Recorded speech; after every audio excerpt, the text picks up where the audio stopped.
Мен атамға ақыл үйретіп қоям. Ақ болып қалбаймынбы, өзім қорқамын Алладан дейді. Жо, эми атаға мындайча айтканда бир мугалим болуп албаш керек.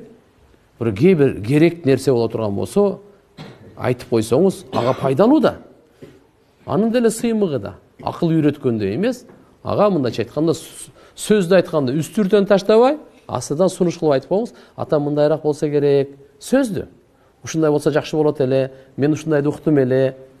Өзүнүн баягы атага айта турган сөздүн таризин сунуш иретинде айтыш керек. Мындай, андай эмес, мындай дебей, өкүмдөй эмес, сунуш иретинде. Буйрук иретинде эмес. Вот ошондо акыл үйрөткөндөй болбой. Болбосо пайгамбар саллаллаху алейхи ва саллям бир жолу сахабалар менен отуруп суроо берип калды. Момунга окшош дарак. Кайсы дарак депчи? Мен бирөө мунчупай отуруп калышты, таппай калышты, бирөө паланча дарак деди, түкүнчө дарак деди. Жок, андай эмес деди. Абдулла ибн Умар разияллаху баласынын аты Абдулла болчу. Ошол айтайын деп анан уялды. Дагы айтпай койду.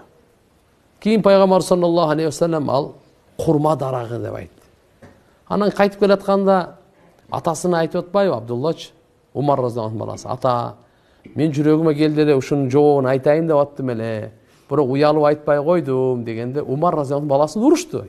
Сен айтып койбой белең, сен айтканда мен сыймыктанат элем. Мен үчүн чоң сыймык шарап болот эле.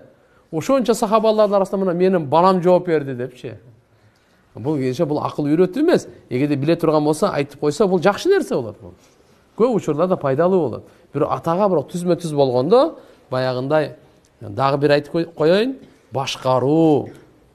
Сен канча акылдуу болуп кетсең дагы, канча билимдүү болуп кетсең дагы, канча мансаптуу болуп кетсең дагы, атаң карып калса дагы, атаңда андай билим жок, мектепте эле бүткөн, бирок ага мындай тигиндей деп буйрук иретинде айтканга мүмкүн эмес. Сунуш иретинде айтканга уруксат.